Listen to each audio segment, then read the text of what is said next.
Bueno, pues buenas tardes. El otro día nos quedó por ver la segunda parte del tema 4, que si os acordáis, bueno, pues trataba sobre la percepción del espacio. Acordaros que, bueno, pues dentro de la percepción espacial, las tres dimensiones básicas, lo que os decía el otro día el ejemplo, que es como cuando vamos a comprar, ¿verdad?, un mueble para nuestro salón, lo que siempre medimos es altura, anchura y profundidad. Y a lo largo de todos los temas, como habéis visto en psicología de la percepción, siempre vamos a trabajar desde dos perspectivas, ¿no?, la constructivista y la ecológica de Gibson. Acordaros que la constructivista, ya veréis que lo vamos a ver al final del tema, y después en el tema 6, que también lo vamos a ver hoy, se basaba y se basa en que la percepción suele ser en base a estímulos que construyen, ¿no?, la percepción del objeto final o la percepción espacial final, mientras que la perspectiva ecológica, a partir de Gibson, bueno, pues dice que no es la suma, ¿no?, de diferentes componentes, en este caso de la profundidad espacial, la que nos da la información final, sino ya que la propia profundidad en sí, ¿vale?, sería el estímulo global, ecológico. Lo vamos a explicar después mejor a continuación. Acordaros que el otro día vimos las claves de la profundidad, vimos, lo tenéis grabado en la primera parte del tema 4, lo que eran las claves monoculares estáticas, ¿vale? También vimos las claves monoculares dinámicas. Nos faltaba, por tanto, por ver las claves binoculares, que son las que os voy a poner ahora a continuación. Vale, monocular un ojo, binocular dos ojos, que eso ya entiendo que ya lo hemos entendido. Vamos a ver qué paso para adelante. Bien, bueno,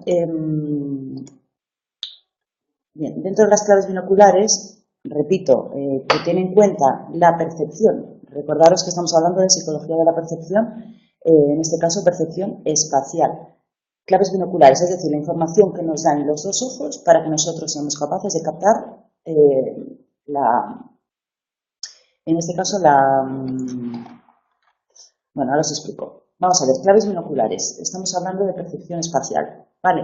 Por tanto, binocular son la información que nos dan los dos ojos para nosotros entender la profundidad, ¿vale?, la percepción espacial, la colocación de cada objeto en el contexto, la profundidad, tal y como hemos visto, bueno, pues longitud, por ejemplo, al final de esta clase, etcétera. Vale, para ello los dos ojos tienen que dar la misma información al cerebro, ¿sí o no? Y el cerebro, bueno, pues entiende y comprende, veremos en qué zonas de áreas neurológicas se integra toda esta información, pero entended que las dos informaciones que llegan de los dos ojos tienen que juntarse para que nosotros veamos, por ejemplo, solo una silla, ¿vale?, y entendamos lo que es la profundidad espacial. Para ello, las claves que utilizamos a nivel neurológico dentro de la percepción, claves binoculares y, por tanto, participa la información que llega de ambos ojos, en este caso sería, ¿vale?, la convergencia binocular y la profundidad estereoscópica. Vamos a ver qué es esto de cada una de ellas. Bien, convergencia binocular. ¿Qué significará? Pues que ambas informaciones, ¿verdad?, de los dos ojos convergen en una zona que os voy a explicar y, por tanto, nosotros no vemos los objetos duplicados. Viene aquí un claro ejemplo, a ver si os viene en la diapositiva siguiente. Veis aquí abajo a la derecha, ¿vale?, es un poco para explicar las claves binoculares. ¿Veis? Por tanto, nosotros si ponemos así el dedo y cerramos un ojo, vemos, ¿no?, bueno, pues una imagen, y si cerramos el otro ojo, vemos otra imagen. ¿Qué hace el cerebro gracias a estas dos claves? Bueno, pues juntar las dos imágenes y ser capaces de sentir lo que es la percepción espacial. Bien, para ello, pues tal y como os estaba comentando, tenemos la convergencia binocular. ¿Esto qué significa? Que cuando nosotros fijamos la visión, por ejemplo, en un objeto, ¿vale?, ya sea cerca o a lo mejor a 2 o 3 metros, las dos líneas de la visión convergen en un punto de fijación, ¿sí o no? ¿Por qué? Bueno, veremos a continuación. Imaginaros que un ojo mira para allí y el otro mira para allá. ¿Cómo veremos? Bueno, pues no habrá convergencia. La convergencia binocular, daros cuenta que si nosotros queremos ver un objeto de cerca, la convergencia será, bueno, pues con un grado de amplitud, ¿no? Imaginaos que son como rayos que nos salen de los ojos. Si queremos ver, bueno, pues un objeto cerca, ¿vale?, será así. Mientras que si nosotros lo queremos ver lejos, convergerán, ahora os voy a poner un ejemplo de los grados de convergencia, convergerán más tarde la información que nos llega a ambos ojos. Por tanto, la convergencia binocular nos da la información de un objeto que nos llega información por ambos ojos porque ambos ojos fijan, ¿vale?, fijan el movimiento ocular en un objeto determinado. ¿Qué pasa que si no existe convergencia binocular? Imaginaros, bueno, pues cuando tenemos problemas de estrabismo, bueno, pues al no existir convergencia binocular, nos llega información diferente por ambos ojos y por tanto la información es contradictoria. Bien, por tanto, convergencia binocular. Bueno, pues cuando las dos líneas de visión se centran en un punto de fijación, que se le llama, ¿no? Que es lo que queremos observar. El ángulo, por tanto, de convergencia varía en función de si queremos ver algo que está cerca o si queremos ver algo que está lejos.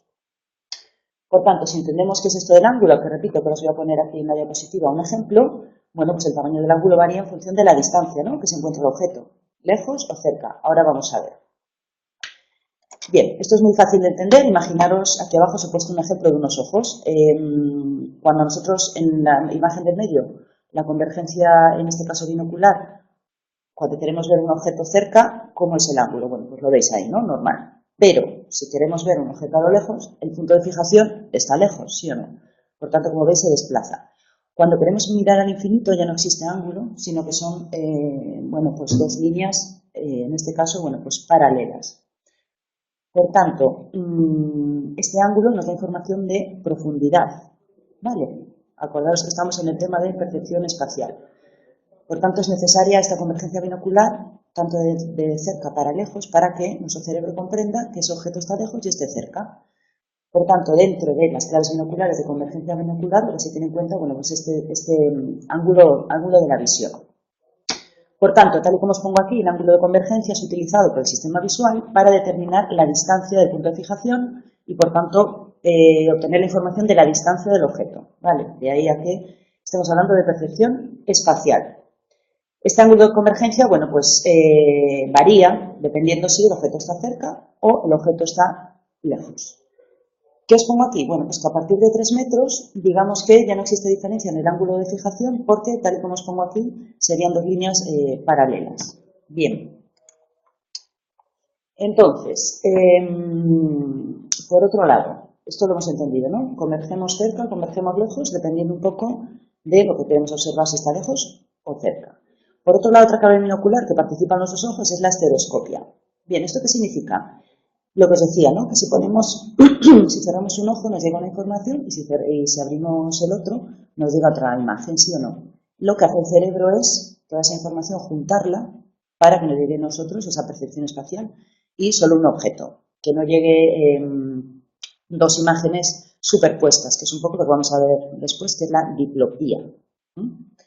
Bien, por tanto, los dos ojos participan en la estereoscopia. ¿Qué es la estereoscopia? Fijaros aquí abajo que os pongo un ejemplo, ¿no? Bueno, el campo visual izquierdo, lo que ve el ojo izquierdo, ya sabéis que, si habéis estudiado el sistema visual, ¿sí?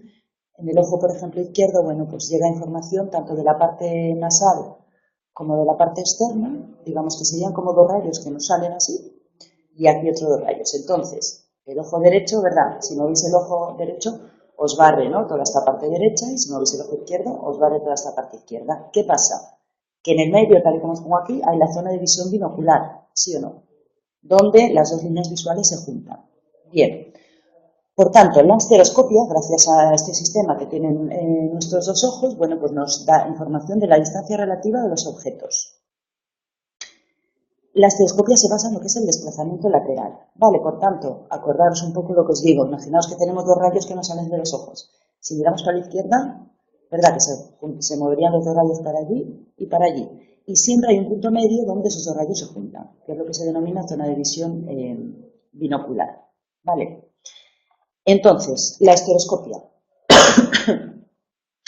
Si hemos entendido esto, los dos rayitos que nos salen de los ojos, daros cuenta que, si giráis así, haríamos como un círculo, ¿no?, como un barrido, gracias a estas dos líneas de visión. Esto en percepción visual se denomina, bueno, tiene un nombre raro, orópter, que es un poco este circulito, ¿vale? A ver si me pinta aquí esto. No me pinta, pero bueno, lo veis aquí. Es el círculo oróptico, es decir, bueno, pues todo el conjunto de puntos del espacio, ¿vale?, que nosotros podemos fijar con ambos ojos y hacer un barrido. Entendéis que es como un círculo, ¿verdad? De cerca de la izquierda hasta el fondo y volvemos. Sería como un círculo, ¿vale? Por tanto, el orópter son todos esos puntos de fijación en el espacio visual que somos capaces de detectar. Bien. El horóptero entendéis que hay también, bueno, pues zona horizontal y también vertical, ¿sí o no? Por tanto, aparte de ser un horóptero longitudinal, que sería, bueno, pues un corte, digamos, como transversal, bueno, pues también habría un horóptero vertical de arriba abajo, ¿no? Esto lo entendemos todos. Vale. Entonces, acordaros y entended qué es esto del horóptero. Aquí veis, bueno, pues toda la zona visual a la que podemos llegar con ambos ojos.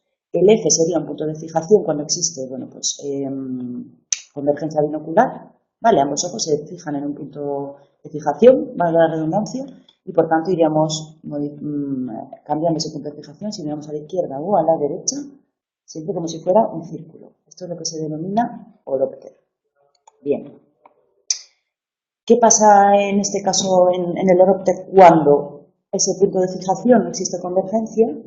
Vale, digamos que no sigue todo este círculo normal que solemos hacer. Bueno, pues existe disparidad binocular. Bien, ¿cuándo existe disparidad binocular? Bueno, cuando existe disparidad de ambos ojos en el desplazamiento lateral. Bien, ¿qué puede pasar? A ver, esto no es ninguna patología. Ahora veremos, de hecho, que esto nos da información de claves espaciales. ¿Veis aquí que os he puesto también esta figura? Bueno, la X sería el punto de fijación normal, que va por todo el horóptero, pero existe disparidad cruzada y disparidad no cruzada. ¿Qué es esto de disparidad cruzada y disparidad no cruzada? Bien, cuando tenemos disparidad retiniana no cruzada, veis aquí que es este, que es fuera del horóptero, es cuando percibimos un objeto más lejano que el punto donde fijamos la mirada. Por tanto, está fuera del horóptero. Ahora vamos a ver qué significa esto. Mientras que la disparidad retiniana binocular se le denomina cruzada cuando percibimos un objeto más cercano del punto de fijación. Por tanto, esta disparidad binocular lo que nos da información a nivel neurológico es la disparidad no cruzada, nos da información de la lejanía de los objetos, mientras que la cruzada de la cercanía de los objetos. Vale, por tanto, si entendéis el horóptero, el punto de fijación, cruzada, cerca, no cruzada, lejos, ahora entenderemos después, bueno, pues, qué nos da esta información. Vale. Por tanto, disparidad binocular la podemos definir cuando un punto en el espacio visual no proyecta su imagen en esos puntos correspondientes, no está dentro del horóptero, y las imágenes del objeto en cada uno de los dos ojos resultan diferentes, ¿vale? Gracias al desplazamiento, en este caso, lateral. Por tanto, cruzada nos da información de la cercanía de los objetos y no cruzada de la lejanía. Bien, aparte de este barrido que hemos dicho que es el horóptero, ¿vale? Se le denomina, bueno, pues esto que estamos hablando, el horóptero, disparidad cruzada, disparidad no cruzada, disparidad binocular, bueno, pues es lo que estamos hablando de la estereoscopia humana, ¿vale? Esta sensibilidad que tenemos, también hay que tener en cuenta, bueno, pues este dibujo que os he puesto aquí, ¿vale? Que es el panum. ¿Qué es esto del panum? Que también tiene un nombre, bueno, pues muy raro. También deciros que la sensibilidad estereoscópica somos muy sensibles, ¿no?, a estos puntos de fijación y a este horóptero. De hecho, somos capaces de darnos cuenta de la percepción espacial cuando existe diferencia en este ángulo que hemos visto del punto de fijación normal, el estándar, o cruzado o no cruzado, de 2 a 6 segundos de ángulo. Ya sabéis que los ángulos se miden en segundos. Por tanto, cuando fijamos las dos líneas visuales, una pequeña modificación de ese ángulo visual de 2 a 6 grados ya lo percibimos. Bien. También deciros que la sensibilidad es mucho mayor para la disparidad cruzada. ¿Vale? Que hemos dicho, recordad, que la disparidad cruzada era la que nos da información de la cercanía. Por tanto, somos mucho más sensibles, ¿vale?, a la percepción espacial de los objetos que están cerca de los que están lejos. Esto tiene sentido a nivel, bueno, pues ontogenético, incluso de la raza filogenético, porque daros cuenta que si no tuviéramos esa percepción espacial de los objetos que están muy cerca, nos iríamos dando golpes con todo, ¿no? Por tanto, la disparidad, en este caso cruzada, que es cercana, bueno, pues es mucho más sensible a la modificación de estos grados, de estos ángulos visuales, que la, en este caso, no cruzada, ¿vale? Bien, por tanto, la magnitud de disparidad dentro de la cual se produce estereoscopia está limitada en torno al horóptero en esta área que se llama fusión de Panum. Es decir, es una área del horóptero donde se produce, en este caso, más estereoscopia. Vale. ¿Veis aquí, por tanto, los ángulos de fijación? y esta forma de mariposa que tiene, en este caso, bueno, la área de fusión del panel.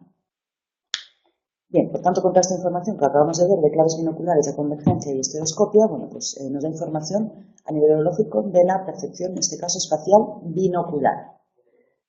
Bien, por tanto, hablando de la disparidad, si la disparidad en estos grados binocular, bueno, pues no es muy grande, es decir, la distancia entre los puntos no correspondientes está dentro de esta área que acabamos de ver del panum, bueno, pues se produce una visión estereoscópica, que es la visión en relieve, en 3D, que ahora os voy a poner un ejemplo que seguro que habéis visto de pequeño, libros de estos, que teníamos que acercar la nariz y separarla para ver imágenes en 3D.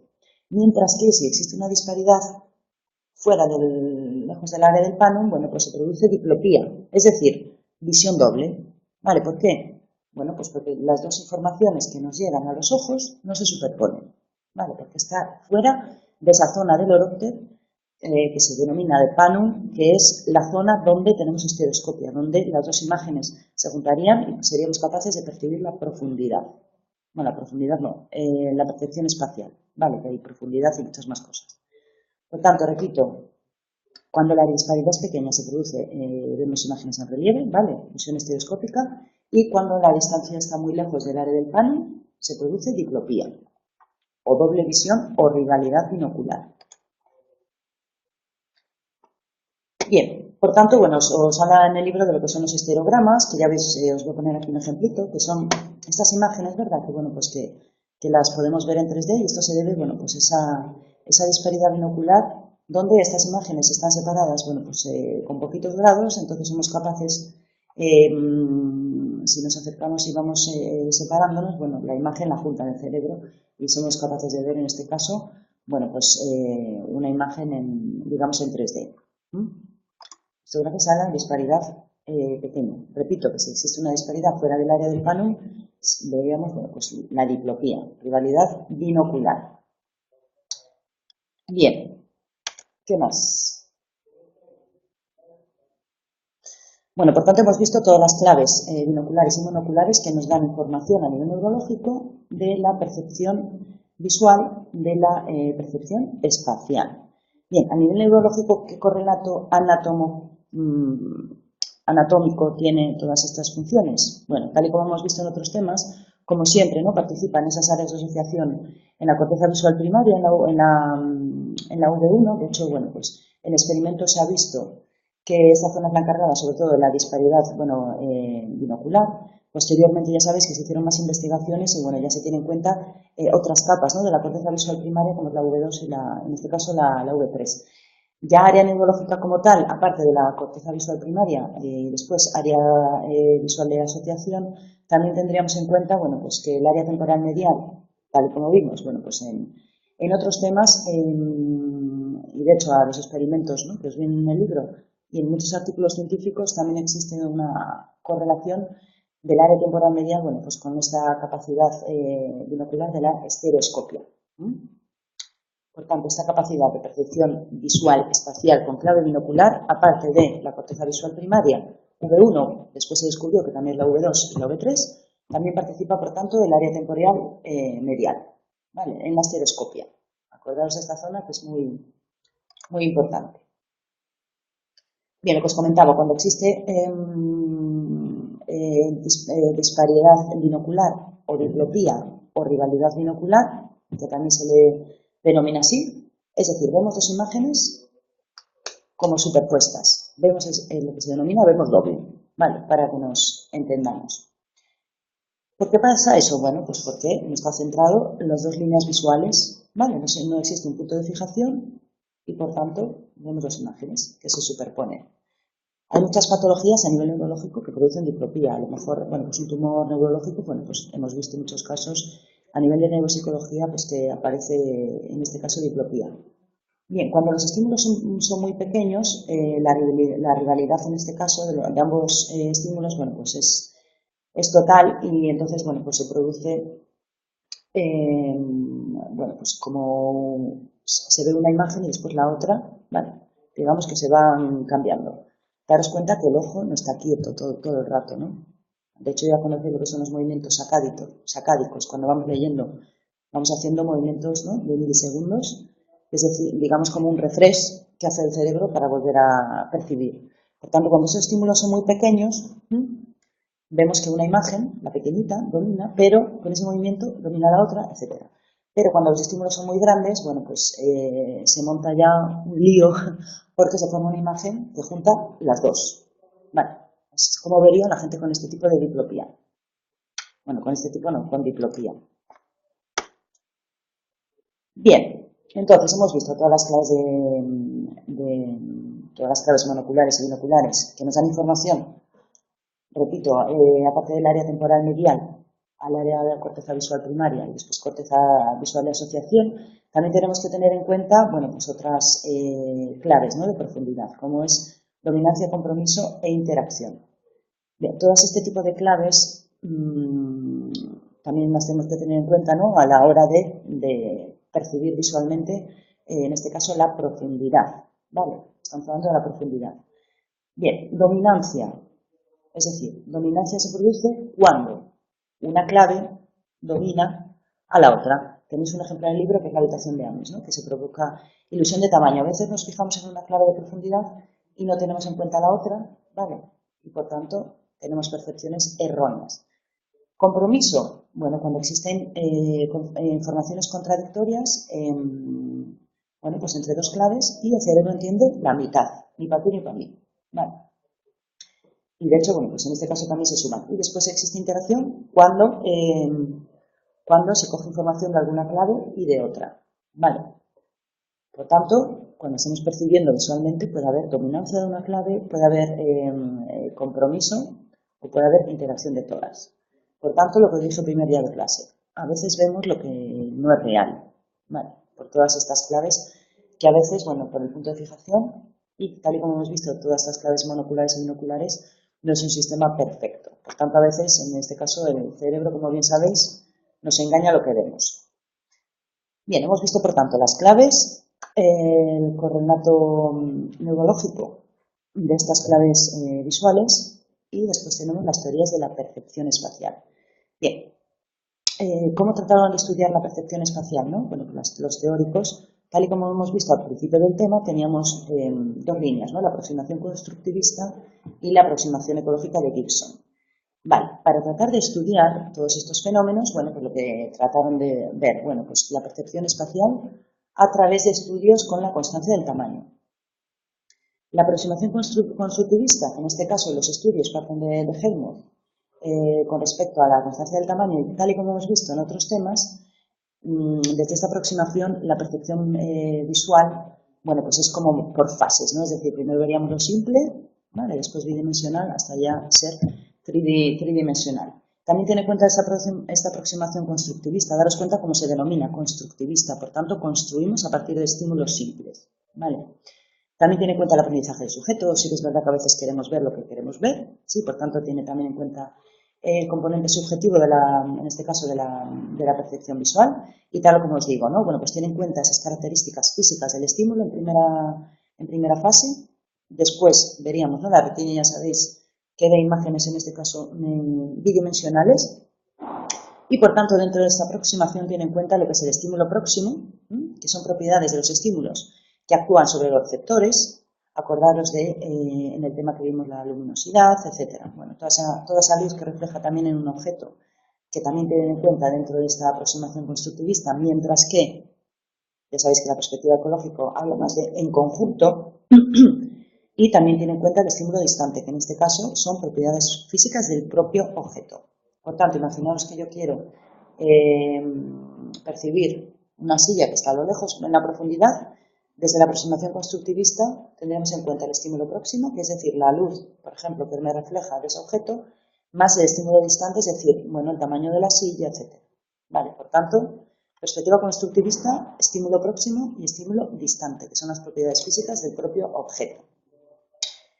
Teniendo en cuenta esta información, y tal y como hemos visto antes, bueno, pues esta aproximación de la percepción espacial, sobre todo de la profundidad que estamos hablando, se centra en el estudio sobre todo del ángulo visual, que es un poco lo que hemos visto antes. Bien, trataban de observar, bueno, como veis en todos los experimentos que aparecen en este caso en el libro, bueno, pues cómo vemos los objetos, si los vemos igual de grandes cuando están cerca que cuando están lejos. Y ese ángulo visual, ¿cómo es? Grande, más pequeño, etc.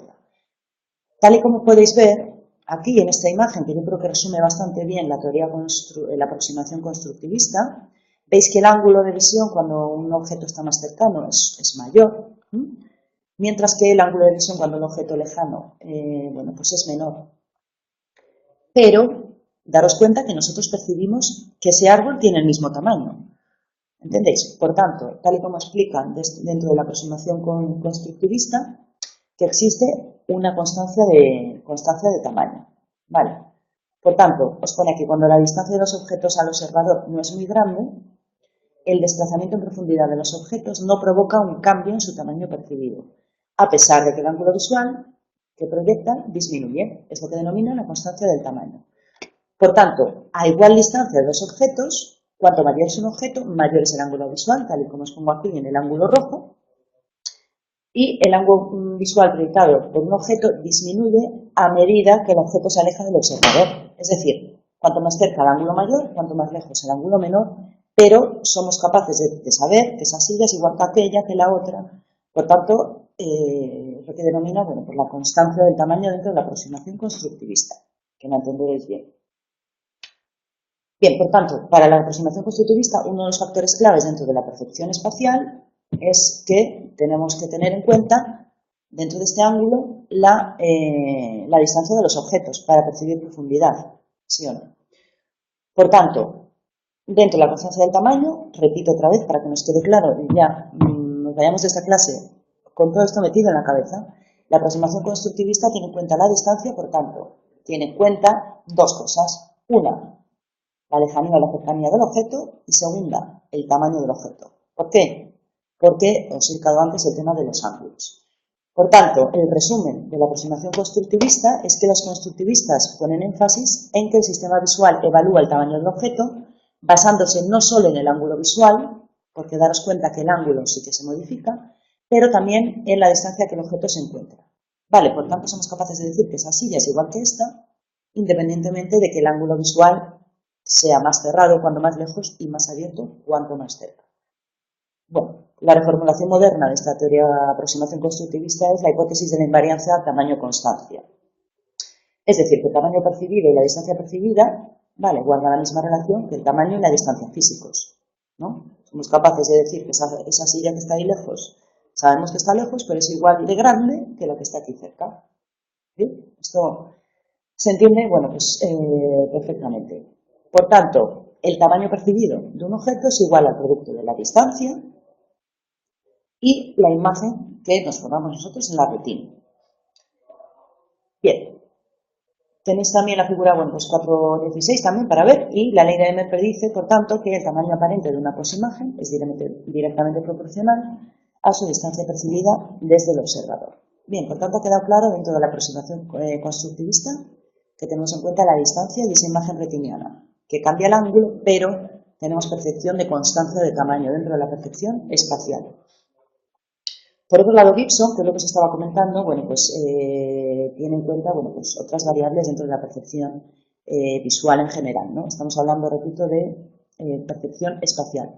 Gibson denomina en este caso óptica ecológica, es decir, que la luz del propio medio ambiente, bueno, pues que transmite no solo energía, sino, bueno, pues toda la información, es decir, que existe un patrón total de estimulación. Ya no es una aproximación constructivista en la que se van sumando diferentes estímulos, sino que la percepción es total. Por tanto, el estímulo, en este caso de percepción espacial, bueno, la percepción es directa, ¿vale? No tenemos en cuenta la distancia, el ángulo, etcétera, sino que es todo directamente. Por tanto, los estímulos para Gibson, ¿vale? Que de hecho se denomina la teoría aproximación ecológica o percepción directa, los estímulos, bueno, pues en este caso carecen de ambigüedad, ¿no? Porque digamos que todo el estímulo ya tiene toda la información. Es lo que denomina en este caso Gibson, bueno, pues que toda la información está presente en la estimulación o conformación óptica, en este caso se denomina optical array, ¿ok? ¿Ok? Vale, optical array es que la propia percepción ya contiene toda la información, es una percepción directa.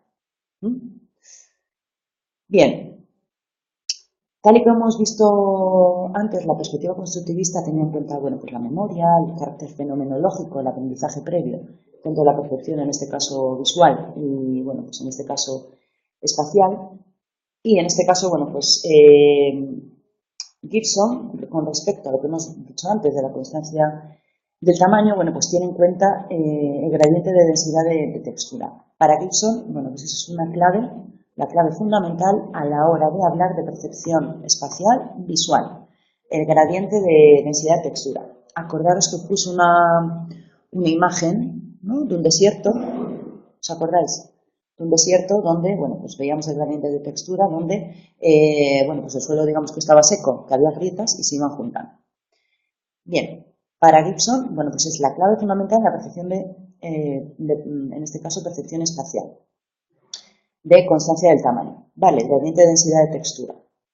¿Qué se le criticó después? Bueno, que a veces hay texturas que es imposible comparar la distancia de unos objetos con otros. Os he puesto aquí un ejemplo, bueno, pues diferentes texturas que realmente no sabemos. En esta imagen a la izquierda no sabríamos calcular los metros, al igual que a la izquierda, ¿no?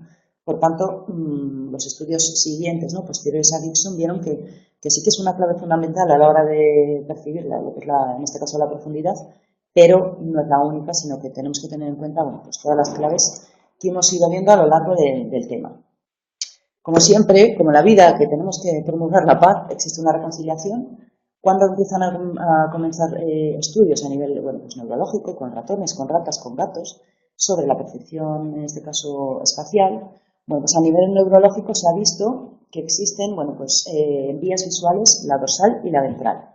Son dos sistemas visuales que nos dan información, en este caso, de la percepción visual y, en este caso también, bueno, pues de la percepción espacial. La vía dorsal, en este caso, bueno, pues es un sistema que estaría especializado sobre todo en el control visual de la conducta motora, que ahora veremos qué es esto, y la vía ventral, sobre todo dedicado a lo que es el reconocimiento e identificación de objetos. Por tanto, podríamos hacer un paralelismo, ¿no?, dentro de esta reconciliación de Norman, del área de la vía visual dorsal y ventral, donde la aproximación ecológica sería similar para Norman el sistema visual dorsal, mientras que la perspectiva constructivista sería similar al sistema visual ventral. ¿Esto qué significa? Bueno, pues como siempre, la vía del dónde y la vía del qué. Estudios posteriores, como veis en Urger-Leider y Missing, vieron que, por tanto, la vía ventral, vale, que veis, es la vía del qué. ¿Veis aquí que esta vía ventral, sobre todo, va a la zona temporal medial? Bueno, en este caso temporal medial inferior. ¿Ves? Es un poco lo que hemos visto antes.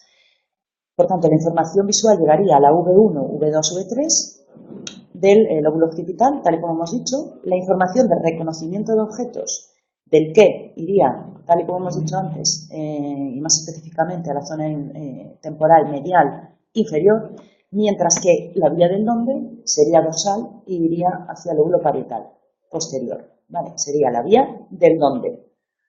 Por tanto, esta metáfora y esta similitud entre las dos, la aproximación constructivista y la de Gibson, vale, entendemos, ¿no? Por tanto, la constructivista sería la ventral del qué, ya que vamos construyendo lo que vamos a ver, mientras que la vía dorsal para Gibson es cómo lo vemos y hacia dónde lo vemos. Bien, por tanto, a modo de resumen de esta reconciliación, la vía ventral se especializa, por tanto, en el procesamiento de características permanentes de los objetos y las representaciones perceptivas a largo plazo. Por tanto, tiene en cuenta también el aprendizaje, ya que vamos acumulando percepciones a lo largo de nuestro ciclo vital. Mientras que, por otro lado, el procesamiento en la vía dorsal tiene mucho más en cuenta en la vía del dónde, ¿vale? Por tanto, perspectiva ecológica. La información cambiante, ¿sí o no? Información cambiante que nos va llegando, en este caso, al cerebro y, por tanto, se relaciona, ya que va toda la zona parietal posterior, bueno, pues más bien con el control visual online, ¿vale? Es decir, cómo vamos moviendo los ojos para percibir visualmente. Bien, después también nos aparecen estudios de las asociaciones neuropsicológicas. Aquí lo más importante es entender que cuando hacemos estudios a nivel neuropsicología siempre solemos utilizar un grupo control. Un grupo control, dependiendo en general de las investigaciones, pero un grupo control en general es bueno, pues un grupo de sujetos que no tienen una patología. Por tanto, dentro de los estudios se trató de comparar personas sin patología, personas con daño cerebral en esta zona ventral, personas con daño cerebral en esta zona dorsal. Bien, con diferentes tareas, tal y como veis en el libro. ¿Cuáles son las conclusiones de este estudio? Bueno, pues que existe una doble disociación entre grupos de pacientes con lesiones en la vía ventral, pero no en la vía dorsal, y pacientes con lesiones en la vía dorsal, pero no en la vía ventral, cuando comparamos tareas perceptivas y en tareas de coordinación visomotora. ¿Esto cómo se traduce en estas investigaciones? ¿En qué patologías? Bien, esto lo vamos a entender.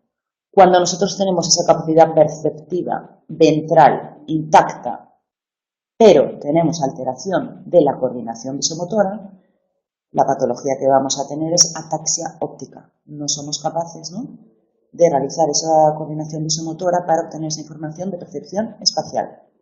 Digamos que esa coordinación de movimientos de los ojos, etcétera, se atasca. Mientras que, por otro lado, si somos capaces de coordinar, pero no somos capaces de percibir el objeto, por tanto, tenemos alterada esa vía ventral, se le denomina agnosia, que ya veréis, si no habéis visto, que existen muchas patologías a nivel neuropsicológico que transcurren con agnosia. Agnosia es, por ejemplo, este mando, ¿vale?, del cañón, yo veo, pero no lo reconozco. No sé decir que esto es una cosa que tiene botones, pero no sabré reconocer, ¿vale? Por tanto, a nivel perceptivo, que esto es un mando. Esto es una agnosia. Por tanto, entendemos, ¿no?, cuando existe una alteración del área ventral, que es la del reconocimiento, por tanto, de la aproximación constructivista, pero no existe alteración, de coordinación visomotora, es una agnosia. Mientras que percibimos correctamente los objetos, pero una alteración de la coordinación visomotora por afectación, en este caso del área dorsal, sería una ataxia óptica. Bien, después os hablan, bueno, de cada una de las características de ambos sistemas, ¿vale? Si hemos entendido esto a nivel neurológico, el qué y el dónde, ¿vale? El qué, ventral, temporal inferior. El dónde, que va de la zona occipital, de la V1, V2, V3, a la zona parietal posterior, es la coordinación visomotora, entenderemos, bueno, pues cada una de las características de ambos sistemas, ¿vale? Lo vamos a ir viendo rapidito. Por tanto, tal y como hemos visto, a modo de resumen, la propuesta de Norman y las características de ambos sistemas, ventral y dorsal, vemos que el sistema ventral, por tanto, da información sobre reconocer e identificación de estímulos, que es lo que hemos visto, por tanto, aproximación constructivista, mientras que el sistema dorsal analiza la información para guiar visualmente esa coordinación visomotora al comportamiento del organismo.